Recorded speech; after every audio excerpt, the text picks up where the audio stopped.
Hello friends, good morning to all. मैं शशि कुमार आज फिर आपका स्वागत करता हूँ हमारे चैनल पहचान में। पहचान हमारी आपकी। तो जैसा आप बोलते हैं बच्चे यूट्यूब चैनल, वो तो आप अंडरस्टूड है। तो आज हम हमारी पिछली क्लास चले थे एजुकेशन पे, तो आज हम फिर थोड़ा सा एजुकेशन पे बात करेंगे। थोड़ा सा ज़्यादा लंबी वीडियो नहीं बनाएंगे। तो जो हमारे साथी हमसे जुड़े हुए हैं उनसे थोड़ा हम बात करेंगे। पहले हमने पिछली वीडियो में बात की थी कि the importance of the education. सभी जानते हैं, कोई ऐसी बात नहीं कि भाई पढ़े लिखे लोग सब जानते हैं, लेकिन हमने इसमें एक तो चीज़ जो मैंने देखी है, अपने एनालिस किया, उसमें मैंने एक चीज़ बताई। बच्चों का देखेंगे सुनेंगे तो उसको थोड़ा और अच्छा से समझ में आएगा। तो उसमें नई चीज़ मैंने जोड़ी है अपने हिसाब से, education is the sea of opportunity. यानी कि एजुकेशन, अब इसको हम बच्चों को आप भी अपने बच्चों को बताएंगे कि एजुकेशन एक ऐसा समुद्र है जिसमें जिस तरह से मान लीजिए बहुत सारी मछलियाँ डिफरेंट टाइप्स की होती हैं, अलग अलग ब्रीड्स होते हैं। तो उसमें अगर हम तैरना जानते हैं तो हम उसके समुद्र के अंदर जा सकते हैं और अपने जो हम पसंद है हमको हम उससे ले सकते हैं। लेकिन अगर हम तैरना नहीं जानते तो हम समुद्र के अंदर नहीं जा सकते। तो वैसे ही education is the sea of opportunities. यानी कि शिक्षा से ही हमारे पास सब वो अवसर आते हैं जो हम अपनी लाइफ में चाहते हैं, वो हम सब कुछ ढूंढ सकते हैं, उसको पा सकते हैं। राइट। अच्छा, अब आते हैं जी दोस्तों, हम अपनी बात करते हैं, बच्चों की बात इस पर बात करेंगे। तो आज के लिए हमारा एक नया वर्ड्स है जो मैं डेली आपको, जब भी हमारा पढ़ाई की बात होगी तो एक नया वर्ड्स हम आपको बनाएंगे। आज के लिए हमारा नया वर्ड है दोस्तों एक्जिस्टेंसी। EXIGENCY, एक्जिस्टेंसी। तो इसका जो हिंदी में होता है आपका संकट काल। जैसा अभी कोरोना पैंडेमिक चल रहा है तो ये हमारा संकट काल ही है। नए नए वर्ड्स इस तरह से संबंधित जो हमारा आजकल एनवायरनमेंट चल रहा है, जो सर्कमटेंसेस चल रही है हमारे देश दुनिया में, उसी को लेकर के हमारे जो राइटर्स हैं, जो हमारे बड़े बड़े लेखक हैं, वो सब इस तरह के वर्ड्स इन्वेंट करते हैं। तो ये है आपका संकट काल। अब इसको थोड़ा हम डिफाइन करेंगे। इसके जो सिनोनिम्स वर्ड्स हैं, पर्यायवाची हैं, सिमिलर वर्ड्स हैं, एक्जिस्टेंसी, संकट काल। इसका जो सिमिलर वर्ड्स हैं वो आपका एडवर्सिटी और कैटास्ट्रोफाई। तो दो वर्ड्स हैं आपके, इनका सेम मीनिंग होता है, यानी कि संकट काल। अच्छा, अब आते हैं हम एंटोनिम्स वर्ड पर, यानी अपोजिट वर्ड्स और विलोम वर्ड्स, विलोम शब्द होते हैं। इसमें आपका जो पहले हैं एंटोनिम्स, वो आपका ब्लेसिंग, फॉर्चून और बोन। इन सब का सेम ही अर्थ होता है, वरदान, भाग्य या आशीर्वाद। जैसे मान लीजिए अभी हाँ आपका जो चल रहा है एग्जिस्टेंसी चल रहा है, इसमें अगर मान लीजिए कोई ऐसा भगवान ऐसी मेहरबानी कर दे, कोई ऐसी बारिश कर दे जिसमें ऐसा एक सैनिटाइजर मिला हुआ जो सारे वायरस को नष्ट कर दे, तो उसको हम बोल सकते हैं ऐसा वरदान होना या भाग्य हो जाना, ऐसे संकट काल में। तो ये सब इनके पर्यायवाची यानी कि इनके एंटोनिम्स, सिनोनिम्स, ये वर्ड्स थे दोस्तों। एक और इम्पोर्टेंट बात, अब हम इसको ना एक सेंटेंस में यूज़ करेंगे। इसका हम किस तरह से यूज़ कर सकते हैं देखो दोस्तों। In clear response to the exigencies of the कोविड-19 pandemic, uncertainties, RBI MPC has kept the interest rates unchanged. यानी कि जो कोरोना डिसीज चल रही है, कोरोना 19 चल रहा है, इसकी जो अनिश्चितताएं हैं उनको देखने के बावजूद भी जो हमारी RBI बैंक है, MPC हैं, तो उन्होंने जो हमारे ये रेट्स ऑफ इंटरेस्ट है इनको कम नहीं करा, इनको कोई बदलाव नहीं करा। इसको बोलते हैं कि इस संकट काल में भी इस तरह की परिस्थितियाँ देखने को हमें मिल रही है। तो दोस्तों एजुकेशन के बारे में एक बात मैंने बता दी आपको, एक नया वर्ड्स था। ये आप प्लीज़ रिक्वेस्ट है आप इनको थोड़ा सा एक बार रिकॉल कर लें ताकि आगे तक आप देखें, समझ जाएं और अपने बच्चों को भी ये नए वर्ड्स बता सकें। दोस्तों ये हुई बात तो हमारी अपनी, आपकी हमारी। अब हम हमारे जो स्टूडेंट्स हैं जिनके लिए मैं सब कुछ मेहनत कर रहा हूँ, और हमने पिछली क्लास में 8th के जो क्लास के बच्चे हैं इंग्लिश वाले, उनको हमने थोड़ा सा एक ड्राफ्टिंग की थी उनके सिलेबस की। तो आज हम उसको कंटिन्यू करेंगे, रिपीट भी करेंगे और कंटिन्यू भी करेंगे। ओके, मैं आपको एक बार थोड़ा सा इसको क्लोज करके दिखाता हूँ।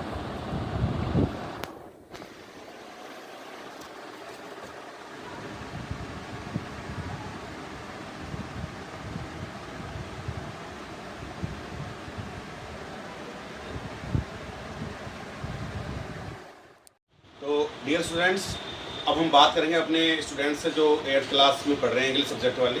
तो बेटा पिछले क्लास में मैंने कुछ आपको बताया था, आपका syllabus part A part B, यानी कि आपका English literature, and part B में था आपका इंग्लिश ग्रामर एंड कंपोजिशन। तो बेटा आज को हम थोड़ा आगे इसको रिपीट भी करेंगे, थोड़ा आगे चलेंगे, लेकिन उससे पहले हम थोड़ा एजुकेशन कुछ पॉइंट्स हैं वो हमने पहले बता दिए। और मैं आप छोटे बच्चों को कुछ छोटे छोटे चीज़ें एजुकेशन से रिलेटेड हैं वो थोड़ा आपसे डिस्कस करूँगा मैं। जैसे इसमें पहला पॉइंट है आपका द इम्पोर्टेंस ऑफ एजुकेशन, जो हमें पिछले बार बताया था। आज छोटे पॉइंट्स और लेकर चलेंगे हम। पहला उसमें आपका एजुकेशन गिव्स अस नॉलेज, यानी कि शिक्षा से हमें क्या ज्ञान मिलता है। Number 2, education teaches us lesson of humanity, यानी शिक्षा से हमें क्या, मानवता का पाठ सीखने को मिलता है कि एक ह्यूमन बीइंग को कैसा होना चाहिए।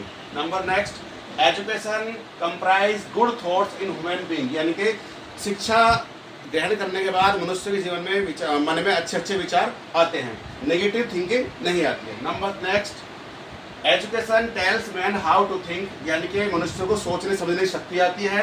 हाउ टू वर्क प्रॉपरली, काम को किस तरीके से ढंग से किया जाए उसको आदमी को ज्ञान आता है। Next, education contribute to human development, यानी कि इस तरह का एक उसमें वो करता है कि वो हमारे देश में किस तरह बदलाव लाया जाए और किस तरह उसमें योगदान दिया जाए विकास करने के लिए। Education gives us employment and identity, और शिक्षा लेने के बाद हम वेल क्वालिफाइड होते हैं तो हमें मिलता है रोजगार उससे, और हमें अपनी एक नई पहचान मिलती है, पहचान हमारी और आपकी, right. Next, education highlights the human talents, यानी कि एक मनुष्य के अंदर जो टैलेंट यानी जो कला होती है वो किसके, शिक्षा के माध्यम से उसको चमकाया या उसको ग्रूम किया जा सकता है। Next, education leads to innovations and discoveries, यानी शिक्षा के माध्यम से ही जो हमारी डिस्कवरीज है उनकी नई नई खोज कर सकते हैं, और हमारे अंदर मन में जो सकारात्मक सोच है, नए नए विचार है, वो एजुकेशन के माध्यम से ही आ सकते हैं। Education develops A meaningful outlook in life, यानी कि हमारे जीवन का जो जीने का ढंग है उसका एक जो पॉजिटिव थिंकिंग है, पॉजिटिव अर्थ है, उसको एक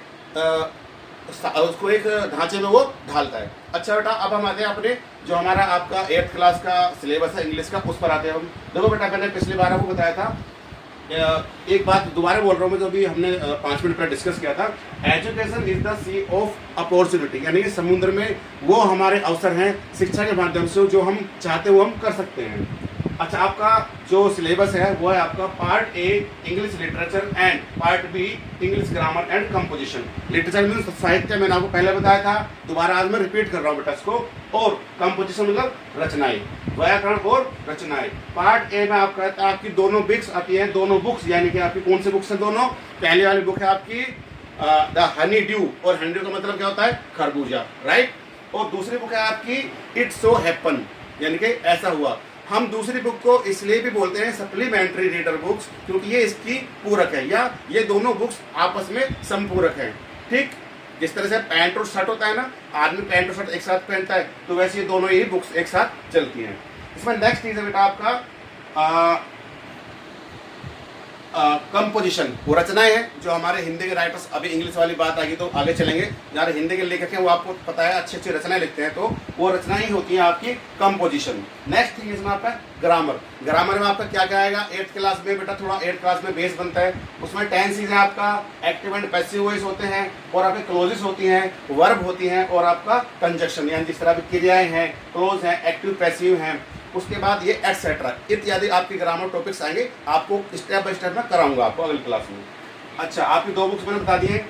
कल पिछली क्लास में मैंने आपको बताया था कि हनी ड्यू से आपका जो पहला लेसन है आपका, वो है आपका कौन सा वाला, यानी कि the best Christmas present in the world, यानी कि क्रिसमस दिवस पर दुनिया का सबसे अच्छा उपहार। अब इसके जो मेन इसका आपका इसका एक आपका ग्राफ है वो मैं बताऊंगा आपको, इसका सारा जो कैरेक्टर्स है, इसकी कहानी आपको बताऊंगा मैं, कंक्लूजन भी इसका सारा नेक्स्ट क्लास में।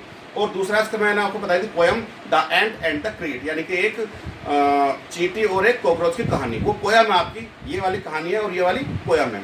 तो बेटा आज के लिए मैं लंबी वीडियो हो गई है, आज थोड़ा आपका रिवीजन कर दिया है मैंने थोड़ा, और आप ये देख लीजिए, इसको पूरा फोकस कर लीजिए आप, और आप ये सब अपने पेपर पे लिखेंगे। मैंने आपको बताया था ना कि आपको किसी न किसी एक नया हम ऐसा एक ऑप्शन बनाएंगे, आपको मैं इनाम दिया करूँगा, चाहे वो कॉपी किताब के रूप में, चाहे पैसे के रूप में, आपको इनाम दूंगा, आप ये नोट करेंगे। जरा दिखा दो, सारा फोकस करा दो इसको पूरा फोकस करा दो एक बार, बच्चे सारे इसको उतार लें। और बेटा अपनी कॉपी में, रफ कॉपी में, आपको रफ कॉपी मैं ही प्रोवाइड करूँगा, सब बच्चे मुझसे पढ़ेंगे, जुड़ेंगे, मेरे पास कॉन्टैक्ट में रहेंगे, सबको मैं कॉपी दूंगा फ्री पढ़ने के लिए। उसमें आप नोटबुक दूंगा, और नोटबुक में आपको लिखना है सब कुछ, जो बच्चा अच्छे काम करेगा उसको मैं और सारी बुक्स अवेलेबल कराऊंगा, पढ़ने के लिए भी और लिखने के लिए भी, पेंसिल्स भी और रबर भी और पेन भी, सब कराऊंगा आपको फ्री अवेलेबल, आप ध्यान से पढ़ते रहो। अच्छा बेटा, तो आज के लिए इतना काफ़ी है। Goodbye, have a nice day, thank you very much and